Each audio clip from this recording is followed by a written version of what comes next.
Tim Walz, the everyman. Let's listen to every word.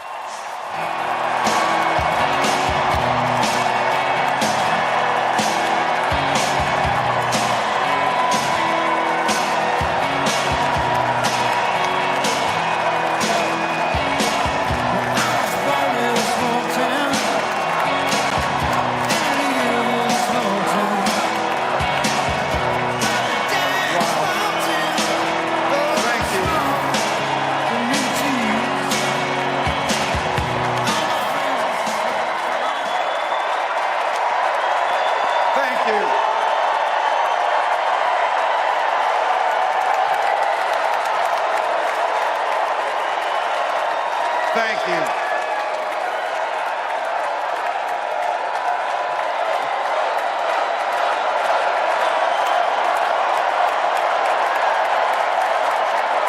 Wow. Well, thank you. Thank you, first of all, to Vice President Harris. Thanks for putting your trust in me and for inviting me to be part of this incredible campaign. And a thank you to President Joe Biden for 4 years of strong, historic leadership.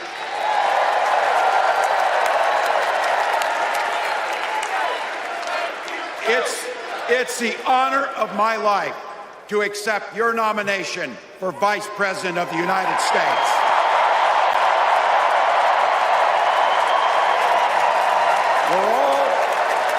We're all here tonight for one beautiful, simple reason. We love this country. So thank you to all of you here in Chicago and all of you watching at home tonight. Thank you for your passion. Thank you for your determination. And most of all, thank you for bringing the joy to this fight.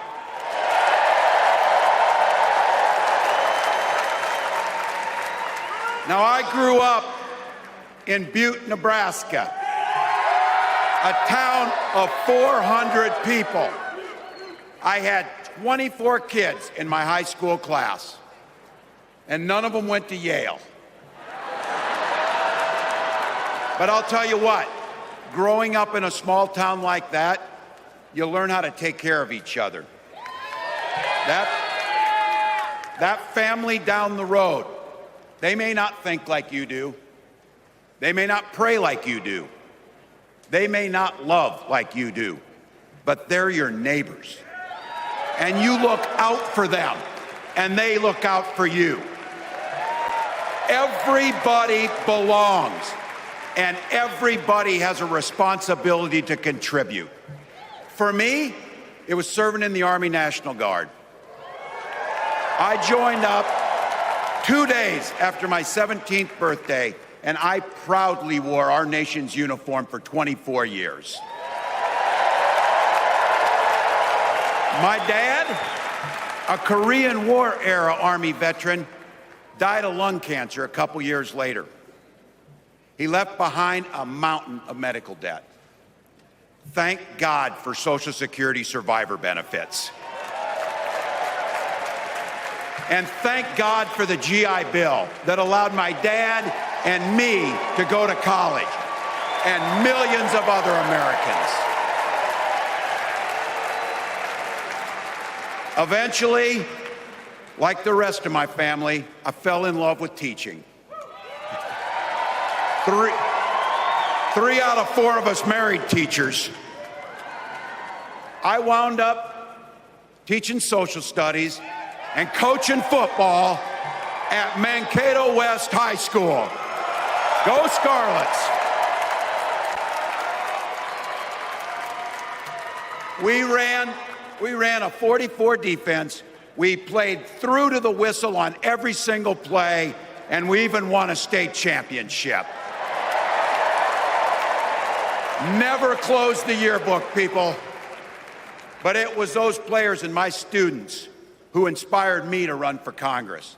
They saw in me what I had hoped to instill in them, a commitment to the common good, an understanding that we're all in this together, and the belief that a single person can make a real difference for their neighbors. So there I was, a 40-something high school teacher with little kids, zero political experience, and no money, running in a deep red district. But you know what? Never underestimate a public school teacher. Never.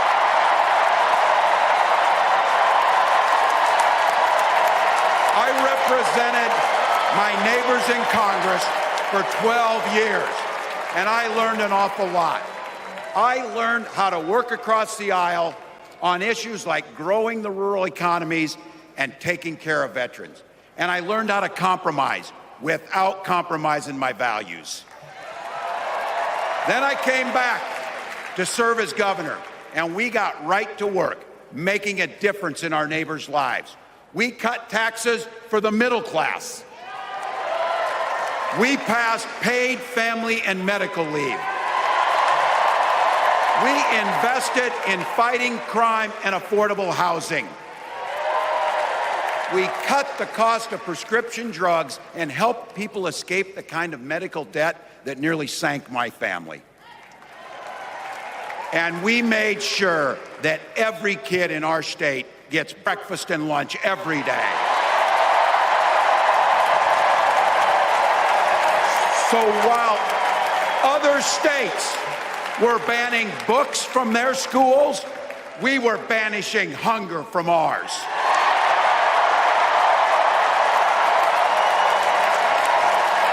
We also protected reproductive freedom because in Minnesota, we respect our neighbors and the personal choices they make. And even if we wouldn't make those same choices for ourselves, we've got a golden rule. Mind your own damn business.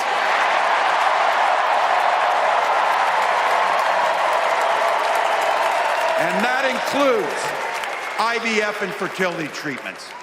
And this is personal for Gwen and I. If you've never experienced the hell that is infertility, I guarantee you, you know somebody who has. And I can remember praying each night for a phone call, the pit in your stomach when the phone had rang, and the absolute agony when we heard the treatments hadn't worked. It took Gwen and I years, but we had access to fertility treatments. And when our daughter was born, we named her Hope. Hope, Gus, and Gwen, you are my entire world, and I love you.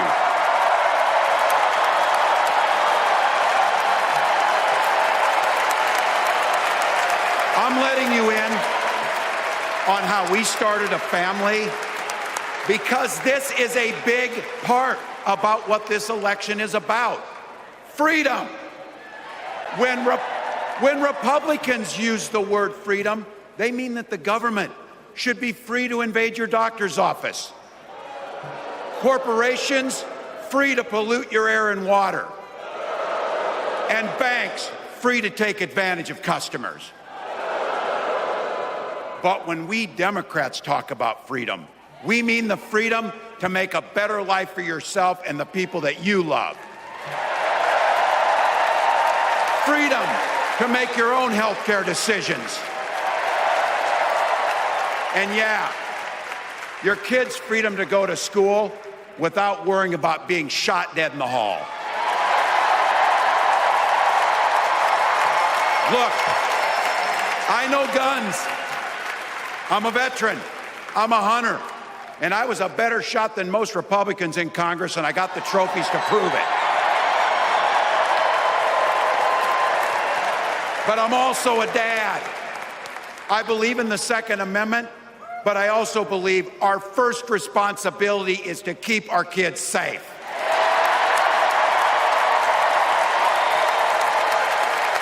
That's what this is all about. The responsibility we have to our kids, to each other, and to the future that we're building together, in which everyone is free to build the kind of life they want. But not everyone has that same sense of responsibility. Some folks just don't understand what it takes to be a good neighbor. Take Donald Trump and J.D. Vance. Their Project 2025 will make things much, much harder for people who are just trying to live their lives. They spent a lot of time pretending they know nothing about this. But look, I coached high school football long enough to know, and trust me on this, when somebody takes the time to draw up a playbook, they're going to use it.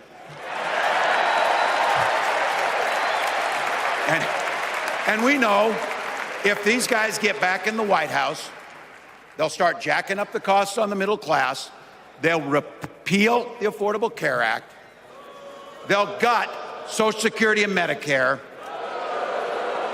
and they will ban abortion across this country with or without Congress. Here's the thing. It's an agenda nobody asked for. It's an agenda that serves nobody except the richest and the most extreme amongst us. And it's an agenda that does nothing for our neighbors in need. Is it weird? Absolutely. Absolutely. But it's also wrong. And it's dangerous. It's not just me saying so. It's Trump's own people. They were with him for 4 years. They're warning us that the next 4 years will be much, much worse. You know, when I was teaching every year, we'd elect a student body president. And you know what?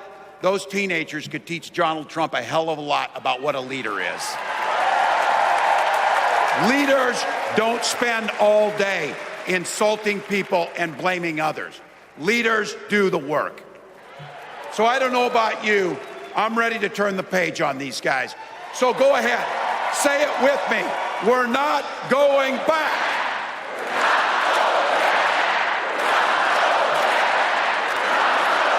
We've got something better to offer the American people. It starts with our candidate, Kamala Harris. From her first day as a prosecutor, as a district attorney, as an attorney general, as a United States senator, and then our vice president, she's fought on the side of the American people. She's taken on the predators and fraudsters. She's taken down the transnational gangs, and she stood up to powerful corporate interests. She has never hesitated to reach across that aisle if it meant improving your lives. And she's always done it with energy, with passion, and with joy. Folks, we've got a chance to make Kamala Harris the next president of the United States.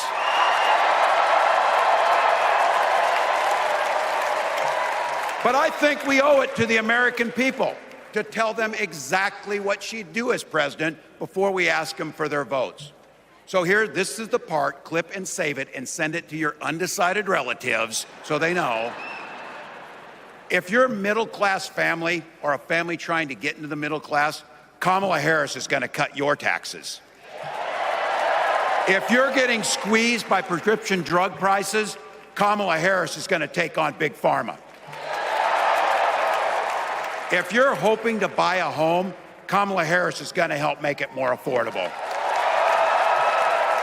And no matter who you are, Kamala Harris is going to stand up and fight for your freedom to live the life that you want to lead. Because that's what we want for ourselves, and it's what we want for our neighbors.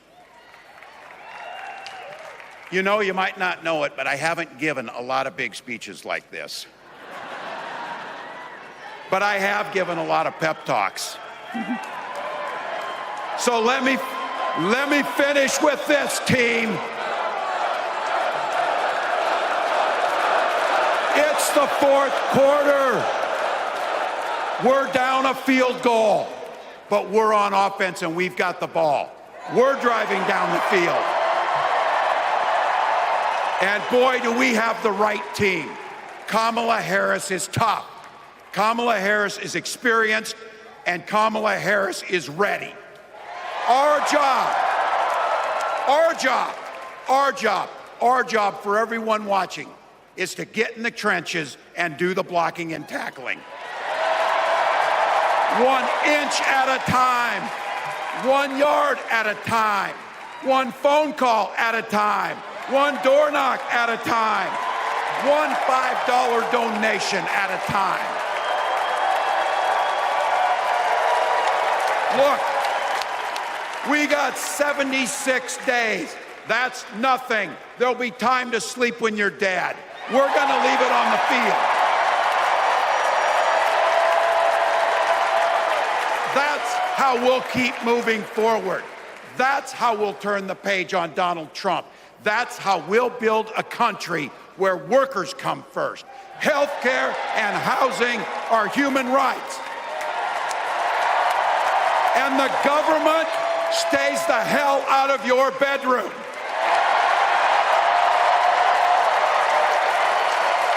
That's how we make America a place where no child is left hungry, where no community is left behind, where nobody gets told they don't belong. That's how we're gonna fight. And as the next president of the United States always says, when we fight, when we fight, when we fight, thank you. God bless.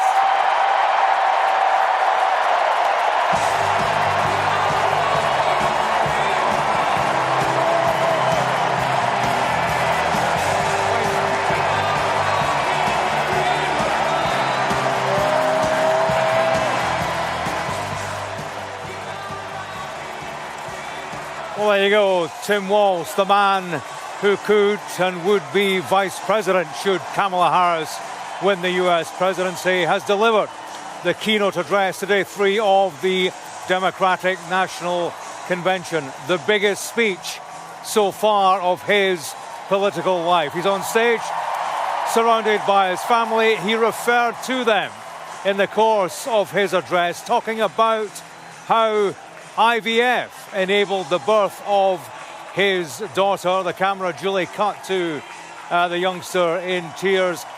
That was key. That will be central to the coming election campaign, central to the Democrats' election strategy, reproductive rights being one of the core election issues. But it was very much the story, the biography of Tim Walz, the high school teacher, the football coach. Before he took to the stage, we saw his high school football team reunited. America trusts its high school coaches, and that clearly is something they are trying to imbue in the voting public around this man, somebody who grew up in small town Nebraska, as we were again reminded tonight. Coach, coach, coach, they shouted. That's how they want to style this vice presidential nominee. And you can see the banners there.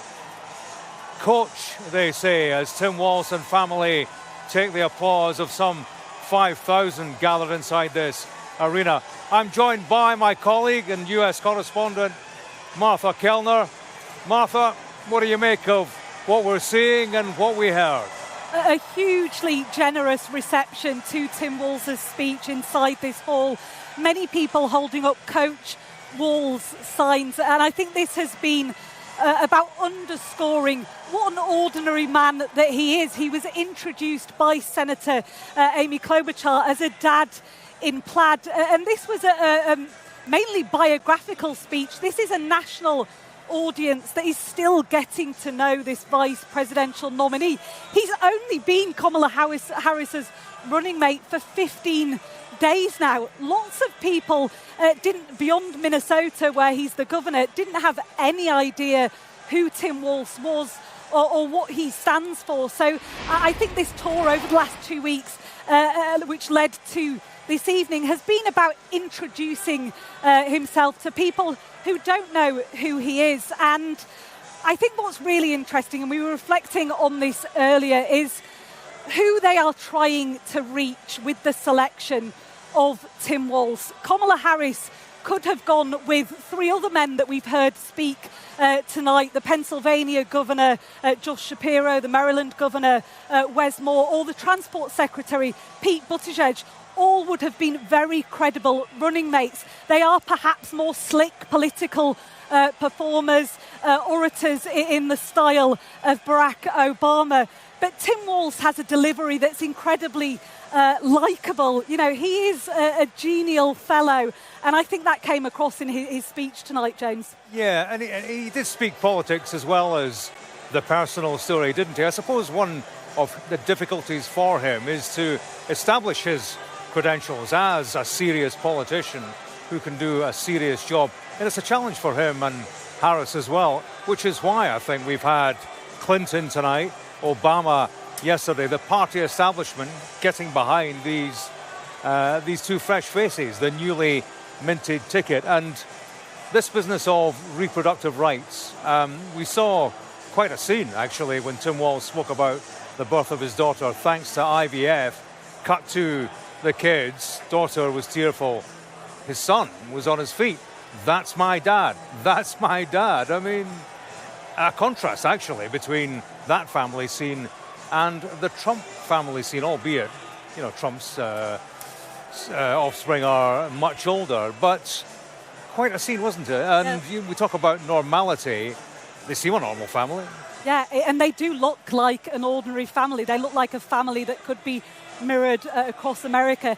His son Gus, as you mentioned, in floods of tears shouting, "That's my dad." And I think continuing this display actually of vulnerable masculinity, Tim Walz is trying to appeal to white men, essentially. That is, you know, the appeal of picking him as a running mate. White working class men. He talks about his, you know, outdoor pursuits, his ownership of guns. But like you said, interesting that he reflects on IVF too. There is an assault on abortion rights in the United States, in Alabama in March. A court banned IVF. Tim Walz tonight talking about he and his wife Gwen's own personal experiences with fertility treatments, and that's what led to that emotional moment that you saw with his family. Yeah, you can see why the Democrats will want to deploy him on that particular issue, among many others. Martha, many thanks.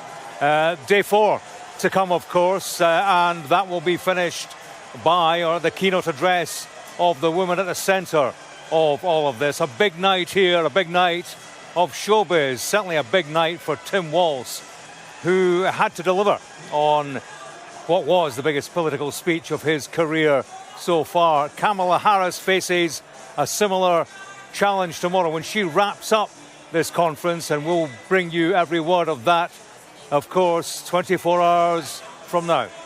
From the Democratic National Convention in Chicago, back now to you in London. James, thank you very much indeed for that analysis from the United Centre there in Chicago.